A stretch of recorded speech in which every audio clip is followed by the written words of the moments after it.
Hello, and welcome to the first episode of the Tech Startup Show. In this episode, I speak to Alan Smith, CEO of Capital Partners. We talk about his incredible journey as an entrepreneur, some of the problems he's faced, thinking about the endgame, and so much more. So over to you, Alan. Tell us a bit about yourself. Well, Charles, thank you so much, first of all, for inviting me. I understand this is your very first episode of this brand new podcast, so I'm really excited and indeed honored to be your first guest. I hope I don't let you down.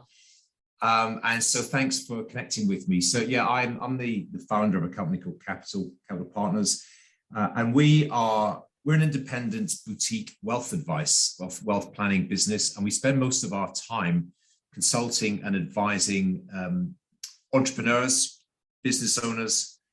I refer to it at the sort of sweet spot where we give advice and where we consult with people is at the intersection of money and business and family and life, because there's a lot of things going on in the life of a founder, an owner, an entrepreneur, and we provide hopefully a supportive advisory role throughout that.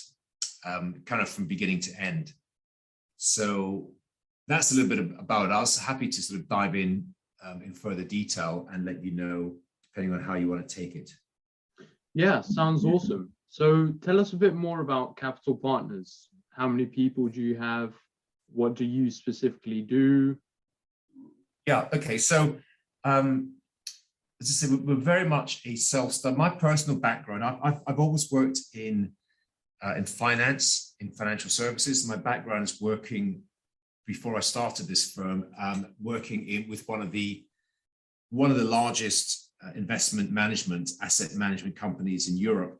And like I guess a lot of your listeners, I just had a sort of entrepreneurial scratch that I wanted to itch.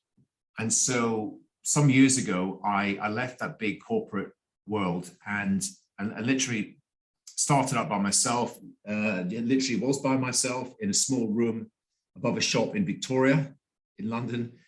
And the idea was, I was always quite interested in the whole kind of founder, owner, entrepreneur. I come from a background of entrepreneurs. My dad is very much, and still is, a business person, an entrepreneur, someone who built businesses, did quite well, then did quite badly, did quite well again. And so I was always quite interested in that journey. And where I felt that entrepreneurs weren't particularly well served was in kind of managing their business finances and also their personal finances. So I built a business on that basis. And as I say, literally started off with me, and then bit by bit, one client at a time, we grew the business. We're still very much, very intentionally a small business. There's less than 20 of us now. We've still, despite all the, well, I suppose as we emerge from the lockdown and the COVID crisis pandemic, we are heading back to the office. We've got a really nice office over in the City of London, where I'm speaking to you from right now. And we remain ambitious, and I think we're getting busier than ever, because the whole kind of London and UK, particularly fintech sector and an entrepreneurial sector, is very vibrant. It's very growing, very much growing. So there seems to be an increasing demand for our sort of services, providing that as I say, independent advice to help people sort of navigate that particular journey on both at a business level and a personal level. Oh, and I'll pause there for a second, but there's two routes maybe three. You have two predominant routes that an entrepreneur is likely to take in their business life. And I think it's important for them to recognize that and recognize what road they're on, because the circumstances and the activities and the specific things they've got to get resolved will differ depending on what route they want to take.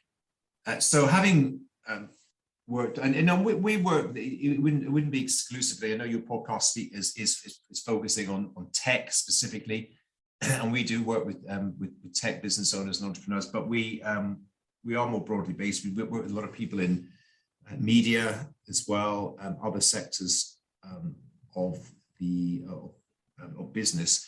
But what I've recognized over the years is, well, the starting point is, and this is always the interesting point, because anyone who's running a business, anyone who started a business, anyone who's sort of actively trying to build a business right now, they're probably thinking about, growing, recruiting, trying to find customers, looking at the, building the technology, whatever needs to happen. And very few of them are actually thinking of an end game, an end goal, kind of what it's all about. But I think everyone else, needs to. It's like going on a journey. If you go on a journey, if you get in your car or go on a train around there, you've got to really have a think about what the destination is and what route you want to take, because otherwise you're just kind of moving one day after another, 1 month after another, and you tend to be reacting to events as they arise. And what I've found to be far, far better is to map out what good looks like over what time scale going forward into the future. And something I've often said to entrepreneurs is, and it shocks them for a bit, but then they reflect and say, yeah, you're probably right. And what I say to them is, you're leaving your company. You're absolutely leaving it. And they'll say, well, no, I'm not. I'm building it. I'm growing it. But you are leaving it. Whether you are going to, at some stage, some future stage, whether you're going to walk out, whether you're going to be bought out, whether you're going to be pushed out, or worst of all, whether you're going to be carried out, you, my friend, are leaving your business at some stage. And what you want to do is give a little thought, because some options are better than others, as you can appreciate. In some instances, certainly being bought out would be far better than being carried out. But at some stage, the current business activity will no longer exist in its current format. So begin with the end in mind. Think what a good exit strategy looks like, and roughly when that is. Now, if that is 3 years, 5 years, 10 years, 50 years, it's at least what you need to begin to think about what that future strategy looks like. And then the next level of conversation is to recognize that, as I say, there are two different types of business in my experience. You're either what I call a lifestyle business, or you're an enterprise business. And again, the two are quite different, and the way you operate as an entrepreneur day to day and month to month is quite different, depending. And one is not necessarily better than the other, and they've got different sort of risk and reward calculations to consider. But if I just think about the lifestyle business, or sometimes referred to as a cash cow business, so that's a regular business where you tick along and you do whatever work is required, and you generate an income, and you live off the income, and hopefully there's a surplus income, and maybe you're saving some of that, and maybe you're building it, but you're not necessarily kind of really going after aggressive growth and scaling. And it tends to be, for a lot of people, it's quite a nice lifestyle, and maybe you can, take Fridays off, and maybe you can sort of chill out the weekends and all that. But you're not necessarily expecting or looking for some significant exit and payday in the future. If someone at some stage wants to come along and buy your business off you, all well and good. But in the meantime, you're probably just, it's more of a job than it is a business. It's generating some income for you, but you're not killing yourself day to day. And that's a nice lifestyle business. And the other version is, which is far more prevalent in technology companies, is a scaling, growth focused business. And that is all about raising capital, growing the business, and ultimately looking for some sort of successful and financial exit strategy over whatever time period. Now, and that in itself depends upon, how you're doing it, whether you're bootstrapping and using your own funds, whether you're going to venture capital companies to provide funding for growth, and depends on all the various options that exist. But ultimately, that scaled enterprise model is looking for some sort of exit whereby you grow and hopefully you're profitable, and hopefully, like all these big famous tech companies that we've heard of, you either get bought out by some sort of venture capital private equity company or a competitor, or in some cases you either go for a listing, full stock market listing. But at that stage, it means that you are handing over the equity value of your business that you built, generally in return for cash capital. Usually, it might be shares, but usually it's, you know, you're ideally looking for a financial reward for all the hard work. So you've got, as I say, in summary, lifestyle business or enterprise business. You've got to know from the beginning which one you are going after. And then you've got to consider your business strategy, but as well as your personal strategy, because at the end of the day, these are all, you know, men and women behind the scenes who are entrepreneurs, who've got lives, who've, you know, got families, they've got, you know, hopes and ambition and so on from a personal viewpoint. And that's a lot of the work we do. We join the dots between the business ambition and the personal ambition. And we help create effectively a kind of what I would call a life plan, a business and life plan that maps out what good looks like and helps people, you know, effectively gives people a bit of a roadmap to run on, to identify what we're trying to do, you know, in 1, 3, 5 years and so on, and what needs to be organized and structured in order that, you know, an ideal future outcome is achieved. Now, sorry, I sort of rambled on a little bit there, but that's kind of long-winded version to try to articulate and explain. And most of your listeners will have a good idea about this, but there's just a point I'd like to make earlier on, which is, yeah, just, you know, decide which of those two routes you want to take, what good outcomes look like, and over what time scale, and then you got to start thinking about reverse engineering that and working out what you need to do today, tomorrow, next week to put one foot in front of another in order to consider those, you know, positive outcomes. And as I say, that's the challenge I've often seen people running businesses, because life is just, you know, full on. It's just busy, lots of things to juggle. And I just think it's just important to take a breath and you know, look up now and again, look over the horizon and see, kind of ask yourself, what's it all about and what's the future direction of travel? Because to ignore that would be risky. Yeah, I think that's so important to have the destination in mind, so you have a clear direction. So that comes in the balance between work and personal life. What are your thoughts on maintaining a healthy work-life balance? Any advice on that? Yeah, I mean, I'm, you know, I guess I'm an entrepreneur myself, and I recognize that, you know, having worked for being a traditional employee in the corporate world is just a different mindset. I was always a hard worker, prepared to, you know, put a shift in, but I was able to, when I had a, you know, a business I worked for a company, I had a boss and I had a salary and all that sort of stuff. I was able to switch off quite easily, you know, on a weekend and so on. But when you're a business owner, it's very, very difficult to switch off.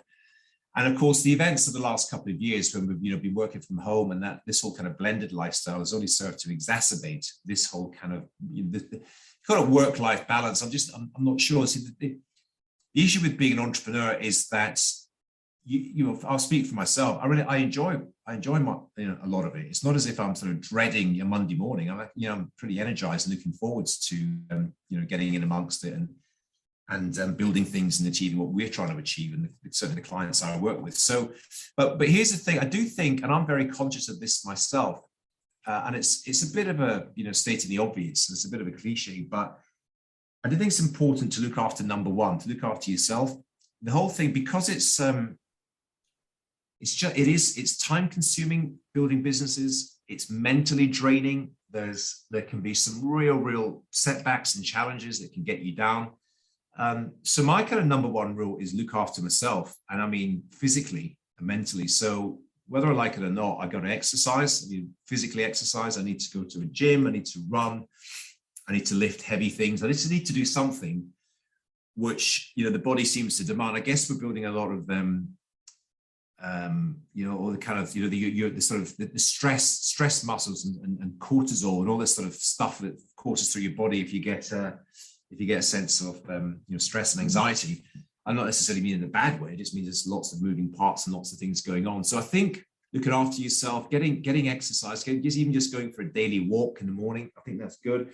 And I think also when I speak about myself, I think it's important that stuff also helps with the kind of almost clearing out the mental capacity, mental side of things. You know, when I just, you know, I live in London, I go for a little jog around the park, and it just clears my brain. I feel my brain it's almost like a, rebooting your computer, and it's just clearing out all the rubbish and the crap that's been, blocking your computer. So getting outdoors, moving, taking exercise, I think that's important. It's an important part of this work-life balance, taking time off, spending time with friends and family. I think that's just an important part, because you really want to, when you're at work and you're trying to build a business, you want to put everything into it. You want to be 110% and really going after it. And that takes mental dexterity, it takes, physical application. There might be some late nights and early mornings. So there's no point in you, killing yourself and burning yourself out, because you're no good to anyone if you're exhausted mentally, physically, and everything else. So I think that's really important. And historically, there was always this kind of amongst entrepreneurs, this real kind of, and usually males, usually men, kind of alpha male type thing. This, proud of being a workaholic and putting in all-nighters and working 18-hour, 20-hour shifts, and that is definitely a recipe for disaster, I think, accumulated over time. So, not saying anything that people don't know, but it's easy to say, harder to do when you've just got so many opportunities and you're juggling so many responsibilities. But get that in your calendar. When you're planning your week ahead or planning your month, the first thing to put in is rest and recovery, and exercise. And then the times you are, and I think that's the other thing is kind of the way we all operate nowadays. We sort of live mobile lifestyles, and we live on our phones, and we can do work on our phones and so on. And this is the thing: the blend between working and not working is very, very difficult. There's no strong boundaries anymore. So you've got to create them for yourself. You've got to switch your phone off. You've got to walk away from your laptop. You've got to be able to do that, because without that, you just you're constantly checking for an email or a WhatsApp or something else that's going on, and never switching off. So that's my view of it. So that's what I do myself, and it takes a bit of effort, because there's always another task to do. There's always another job just to get done, or another email to return, or another message to send, and you just got to be self-conscious. Walk away from the laptop. Walk away. Switch it off. That's my thoughts. Yeah. I mean, it's so hard. So moving on. What is your biggest challenge as an entrepreneur? I think it's part of what I just said. It's prioritizing. I think it's juggling. There are just reckon if I write down all of the list of things that I'm supposed to do in a given day, and I literally allocated the time into a calendar on a sort of 15-minute blocks, I'd run out of time, because there's only so many 15-minute blocks on a calendar, and I would have enough to fill, at any given time, 10 days rather than one day. And so therefore I got to look at that and say, look, what's essential, what's necessary, what's going to really get into the mindset of what I call, knocking down the big dominoes first. Those, the sort of, those rows of dominoes that you can knock over, and then thousands of them get knocked over. So don't worry about the little ones, the little sort of tiny dominoes that aren't going to make much, they're not going to move the dial much. So then what are the really big plans, projects, or issues that I can get my teeth into at a given time, that if I do that and I fix that, albeit it's quite a big thing, but if I do that, it'll take care of a lot of the smaller ones. And that takes thought. So most of us we're so busy that we don't have time to sit and plan and think ahead. So the challenge for me as an entrepreneur is sort of sitting down, and I'll just increasingly get into a routine now, and it's usually in a Sunday evening when I look at what I've got on my schedule, looking for the next 7 to 10 days ahead, and then really taking time to say, right, on any given day, I try to list 3 major things I'm supposed to do and I should do. If I get through them all, great, but just three, and that's all. But if I achieve all 3 of those things, and so on a Friday night I've achieved 15 significant, breakthroughs or projects or activities, then I'll probably move my business on pretty well. I've achieved what I'm trying to do on a personal basis pretty well, as opposed to having 300 things and end up doing like 3 of them half well. So having the conscious decision-making and ability to plan And again, none of this stuff is revolutionary. It's basic, but most of us just don't do it because we were racing 1,000 miles an hour. And we need to, pause for breath, reflect, and look ahead. And I think also there's a lot of stuff we all do that's kind of a waste of time. There's a lot of sort of chasing our tails and doing stuff which you think on reflection, well, it's not worth it. So just that's an issue for me, which is balancing priorities versus limited resource, primarily, which is time. And as I say, if I build in the things that I spoke about before to try to maintain healthy work-life balance, and I'm blocking in time to go for a walk, or go for a run, or spend time with my kids, or something like that, then it doesn't take long before your week is quite busy, to say the least. So that's what I've been forced to do, which is I think the word is intentional. I think you need to be intentional. And just again, this is why having this idea of a bigger vision and a bigger goal, because you need to have this. Famously, Simon Sinek was talking about this a lot a couple of years ago, talking about this idea of start with why. Why are you doing what you're doing? What's the purpose? What's the big end game here, personally and professionally? And every time you get involved in day-to-day minutiae and activities, just remind yourself what it's all about, which brings me back to what I was saying before about the type of business that you're trying to build.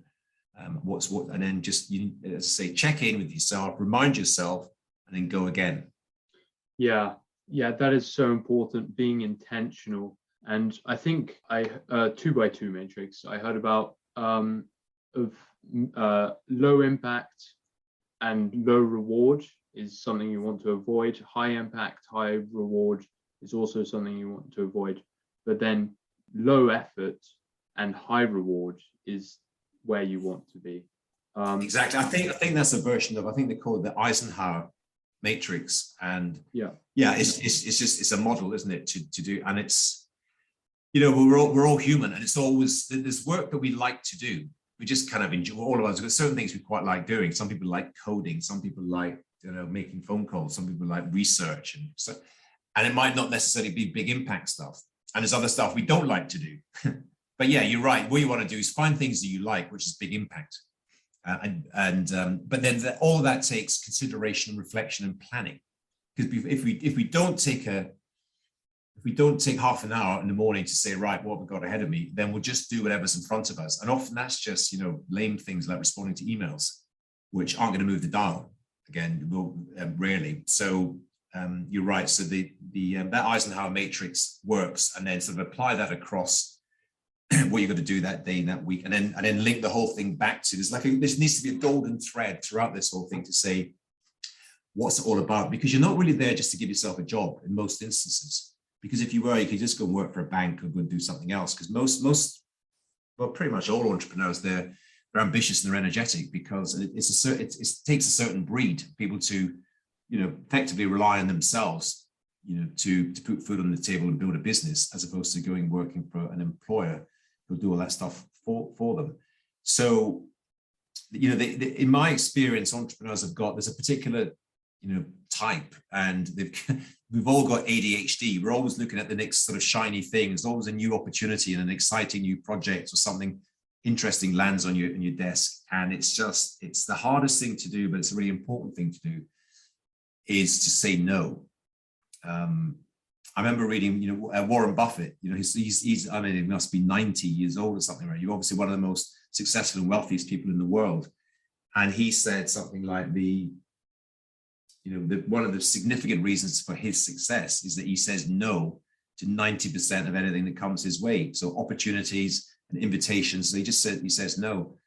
And I've certainly spent a lot of my life saying yes to everything, just because I thought it was interesting. And the trouble is, after a while, your life gets crowded and you're not really achieving what you want to achieve. So the ability just to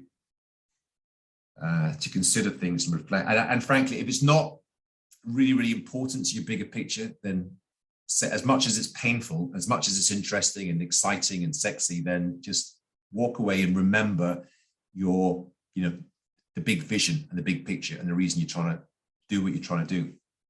Yeah. I think it's so hard to say no sometimes.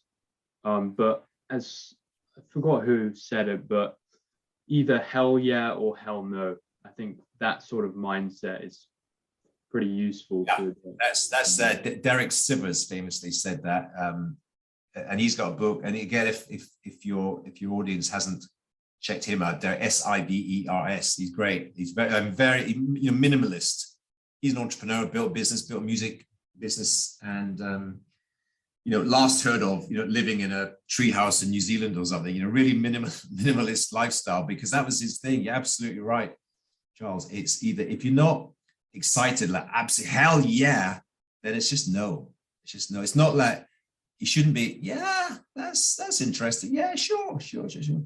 Another thing I heard the other day, I used to be just a terrible person for committing to things which were, if it were months and months away, just say, yeah, Alan, would you like to come and do this thing? It's in October, or it's 10 months away. You go, yeah, it's fine. And then like the week before, you're dreading it because you've committed and you no longer want to do, whether it's, I don't know, speaking at an event or showing up at some networking thing or something, but you don't want to let people down. So you go. And I heard this in the Tim Ferriss podcast recently. He had this view that if this event was, because we've got this sort of weird relationship with time, if it's far away, we say yes. So ask yourself, if this event was next Tuesday, would you still say yes?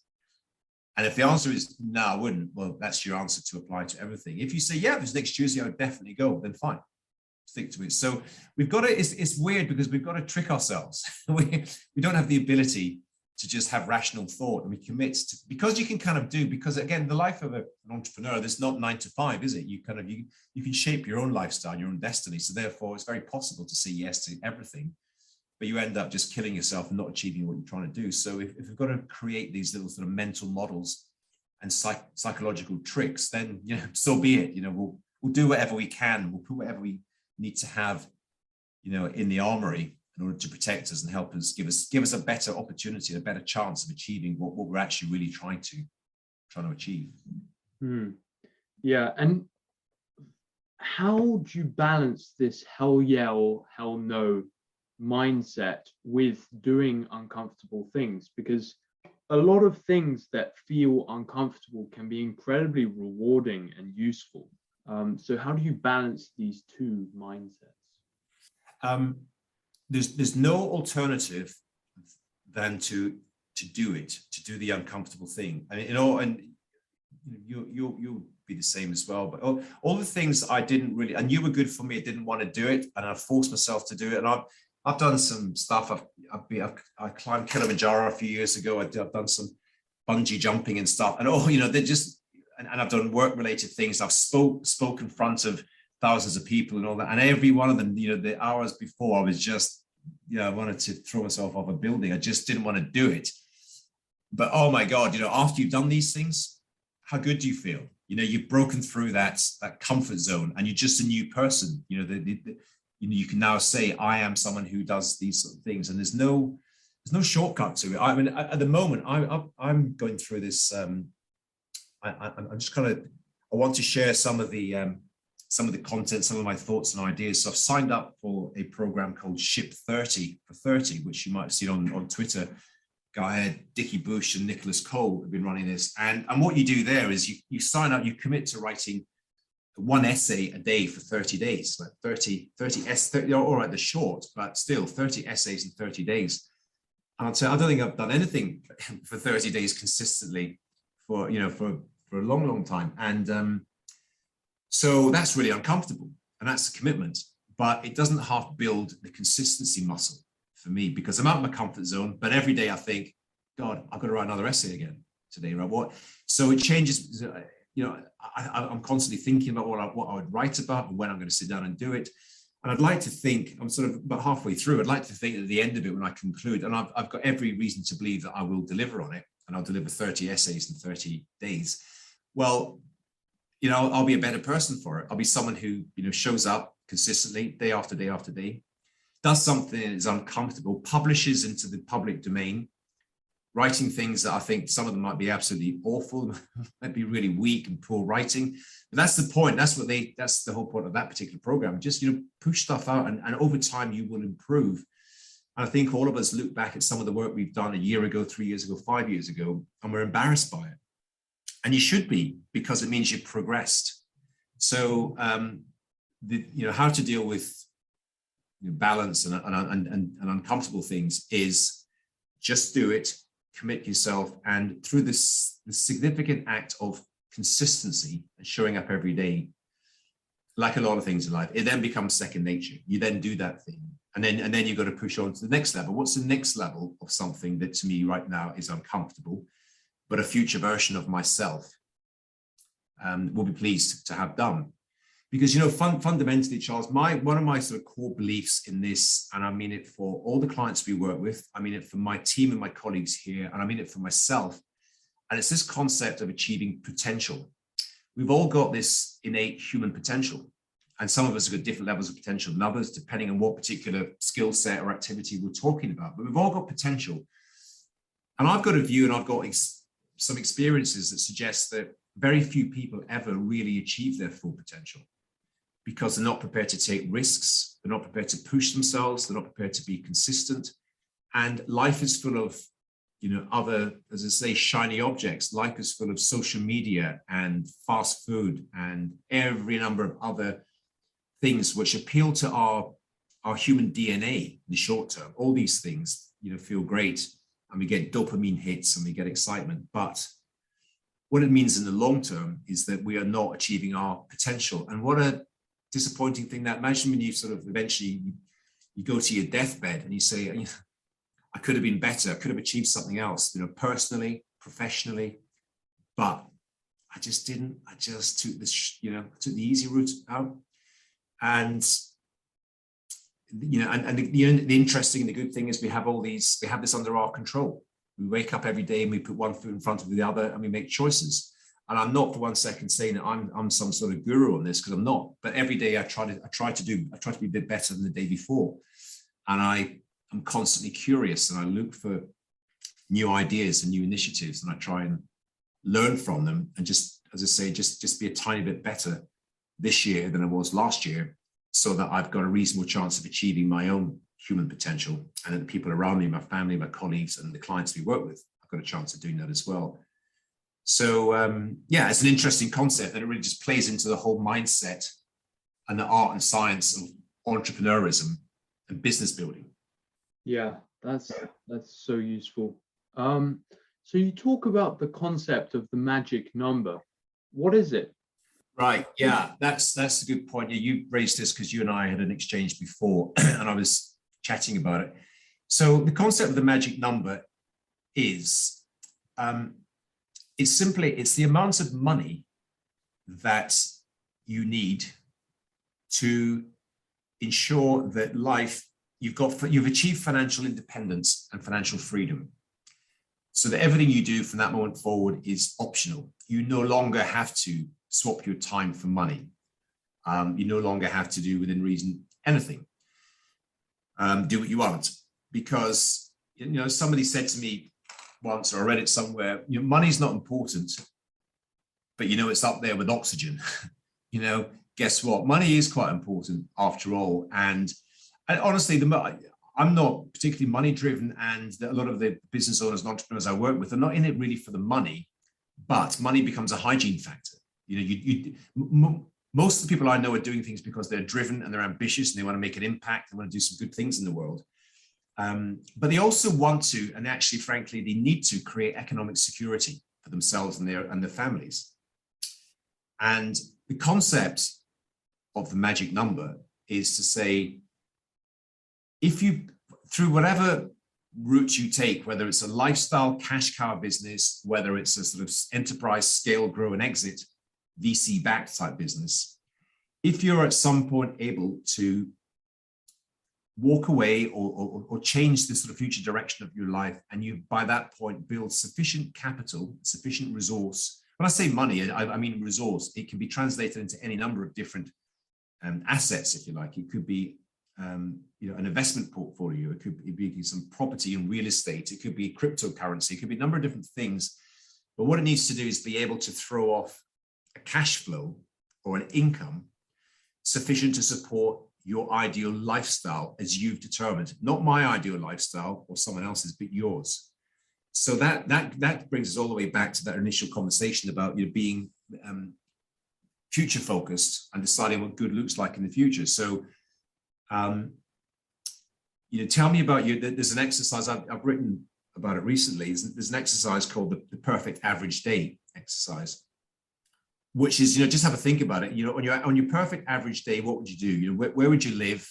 What would you do? What time would you wake up? Where would you wake up? Who would you wake up with? What would you do the first hour or so in the morning? Where would you go? All that sort of, and just work through the entire day until the time you sort of get into the evening and the nighttime, you go into bed at night again, and just describe that day. And when you know what that looks like, then attach some monetary impact to it. If you say, I want to live in a mansion, a 10-bedroom house in Hampstead, then okay, that's fine. That's your absolute ideal lifestyle, because there's some numbers attached to that versus I'd live in a tent in the jungle or whatever. You know what I mean? Whatever your ideal lifestyle is, there are some financial consequences attached to it. So think through your ideal lifestyle, build some numbers. So how much money do you need to hit your bank account every week, every month, every year in order to support that ideal lifestyle? And then the next step is just to reverse engineer that back. So in order for that income to flow through to you to pay your bills and support your lifestyle, what size of pot, if you like, what size of resource base do you need to have such that throws off that income in what I mean in the passive way? In other words, you don't have to do anything. You don't have to show up anywhere for it. It just throws up an income stream to support your lifestyle. And that once you work that out, and you can do it yourself, most people that I've met, you can do it fairly rudimentary with back of an envelope or with an Excel sheet. We do a lot of work with quite sophisticated forecasting software, which build a lot of variability into it. And we would sort of spit out the other end and say, your magic number is £1 million. Your magic number is £50 million. Your magic number, whatever. It doesn't really matter what it is. Once you know, then you've got a goal and then you've got a target. And as I say, whether you build that yourself through building a lifestyle business, or whether you say, no, I'm going to build a company and I'm going to hope that Google or somebody is going to come along and write me a big check and take this business off my hands in 5 years from now, but they need to pay X for it, because once I've received that and I have invested that capital, I'm then financially independent, I'm financially free. The rest of my life is to do with as I wish. And, I pretty much every entrepreneur I've ever met, none of them would then go and spend the rest of their life sitting on the beach drinking pina coladas.